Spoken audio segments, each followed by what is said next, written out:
An island shaped by fire.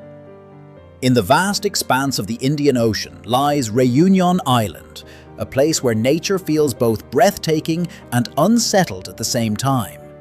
From a distance, it appears almost like paradise, lush greenery spilling down mountainsides, waterfalls plunging into deep ravines, and clouds drifting lazily over the peaks. But this beauty hides something deeper, something ancient, something alive. Beneath the surface, the earth is never still. The ground itself carries heat, pressure, and movement, reminders that this island was not simply formed, it was forged. At the southeastern edge rises Piton de la Fournaise, a volcano that has shaped the island for centuries. It is not a distant relic of the past. It is active, present, and constantly reshaping the land. For the people of Réunion, this volcano is not just part of the scenery. It is something they live with, something they respect, and something they fear. Because here, the ground beneath your feet is never truly permanent. A life built on volcanic soil. And yet, life continues. People have built their homes, their families, and their futures on this very land that was once molten, once destructive, once unstoppable. Volcanic soil is rich, dark, and full of nutrients. Crops grow well here. Trees take root quickly. Life thrives where destruction once passed. This is the paradox of Réunion. The same force that threatens to erase everything is also what allows everything to grow. Generations have accepted this balance. They cultivate the land knowing that one day it may no longer belong to them. They plant, they harvest, they rebuild again and again. The elders speak of past eruptions not as distant history, but as lived memory. They remember nights when the sky turned a deep, unnatural red, when ash drifted silently through the air, when the smell of sulfur lingered like a warning. And above all, they remember the sound, a low, rolling vibration that seemed to rise from the earth itself, felt in the chest before it was ever heard.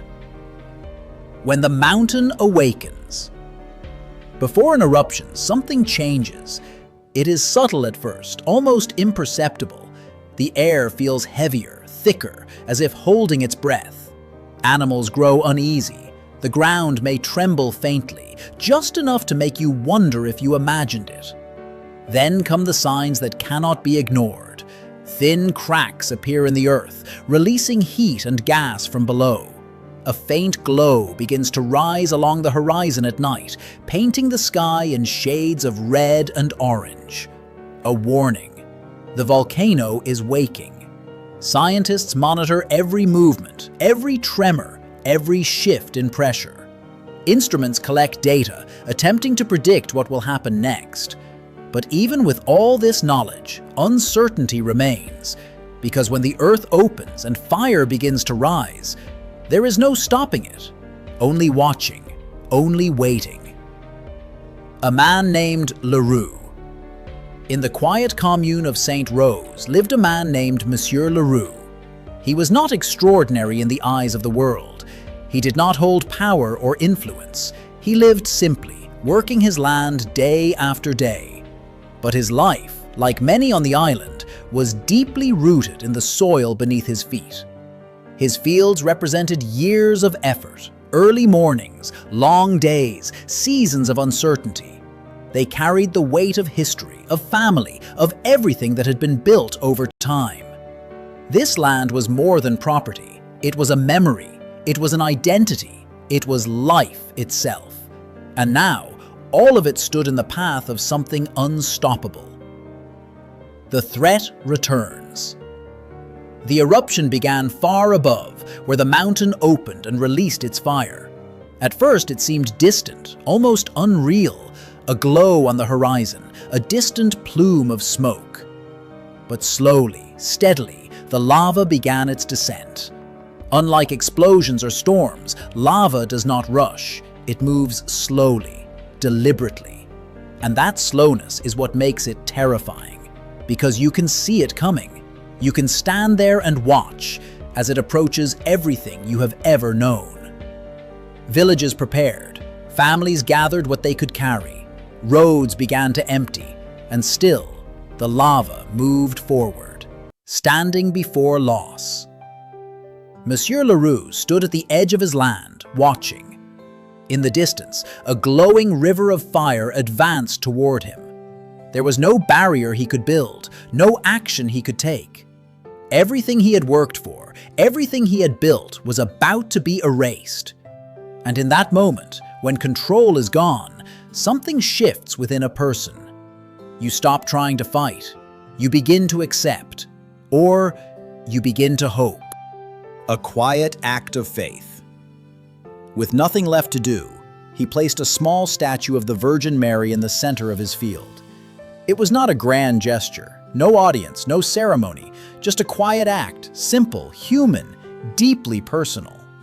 The statue stood there, small against the vastness of the landscape, fragile against the force that was approaching. It was not meant to stop the lava, it was a symbol of hope, of faith, of surrender.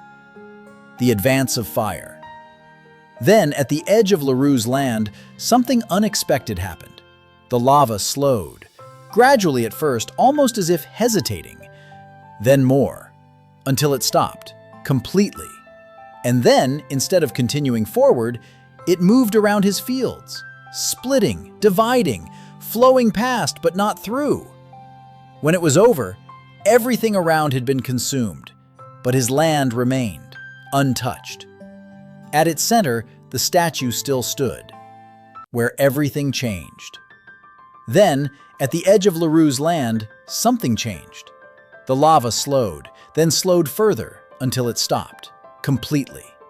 And then, unexpectedly, it moved around his fields, splitting and flowing past them. When the eruption ended, everything around had been destroyed, but his land remained untouched. At its center, the statue still stood. A landscape transformed. When people returned, they found a world transformed. The land was now a vast field of black, hardened lava, silent, still, and unrecognizable. And within it, a preserved space, green, alive, a place untouched by the destruction around it. The contrast was striking, impossible to ignore, between science and belief. Some explained it through natural causes, terrain, pressure, the natural flow of lava. Others saw something more. Because in moments like these, people do not only search for explanations, they search for meaning. And sometimes, meaning lies not in certainty, but in what people feel, what they believe, and what they carry with them afterward. A story that endures. Today, the story of St. Rose still lives on. The statue remains, surrounded by hardened lava, a silent witness to that moment. People come to see it, to reflect, to question. Was it a chance? Was it faith? The answer depends on who you ask. What remains? In the end, this story is not only about a volcano or a field spared from destruction. It is about something deeper. When faced with fear, with loss, with the unknown, humans reach for belief, for hope, for something greater than themselves. And sometimes, against all odds, they survive.